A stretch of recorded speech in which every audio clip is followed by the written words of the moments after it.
I'm Janine Connell. I'm the Executive Officer Director of Nursing for Roxby Downs Health Service, which is part of the Flinders and Upper North local health network in South Australia.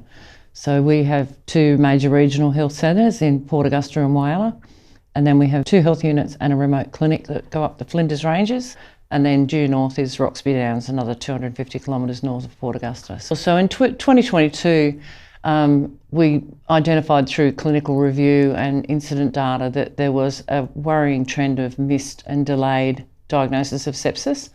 Sepsis is an overwhelming infective process, and it's a systemic process and attacks all systems and organs of the body. If you don't intervene early and address the cause of that sepsis, you can end up with multi-system failure.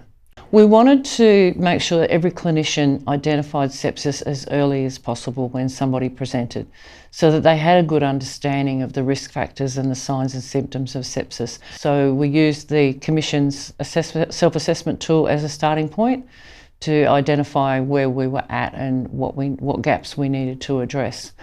And that's where we identified that we probably weren't promoting the awareness of sepsis as well as we could have. So we decided in our context we needed something that was quick, visibly recognisable, and gave them the key steps they needed to follow in a very quick format.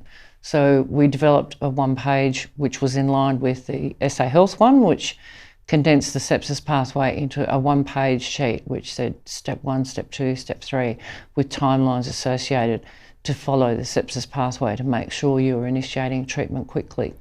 That was the key. And for busy clinicians, having it short, sharp and shiny and in a one page that they could refer to very easily and follow. Pharmacy boxes has been a wonderful little initiative, predominantly in the smaller health units.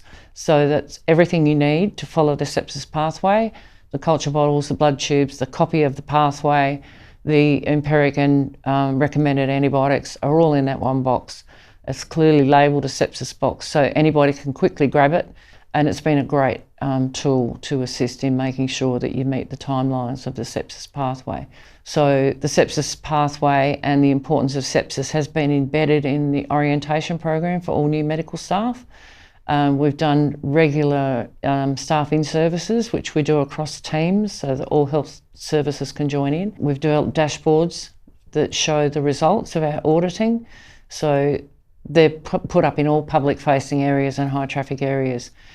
Is having the dashboards, while it seemed to us to be a fairly simple tool, has actually been really powerful. And having it in every tea room, on the back of every staff toilet door, in every newsletter, on every team meeting, it gets your message out there.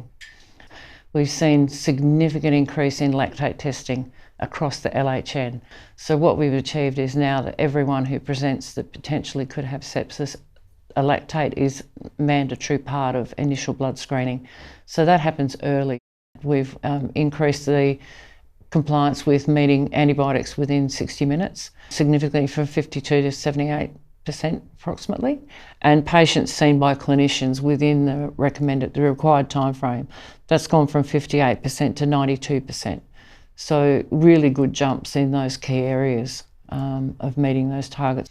The data collection is something we're still working on, because accessing that required information out of the EMR is not as easy as we would like it to be. So we still pull data on a quarterly basis based on diagnosis-related groups with sepsis, and then we manually filter that and pull out the outliers.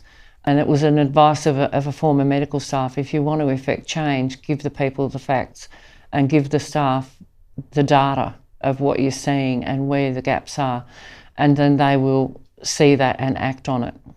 And it's getting the people that have got the passion and identifying those people early, and they will help drive change. And that's what we've found. I think it's fantastic to see the engagement, particularly with medical and pharmacy staff as a multidisciplinary team, and to see the corners of our workforce that pop out as really being interested and engaged and wanting to come along, and seeing that breadth and the message being sent across all the corners of the health network is really, warms my heart.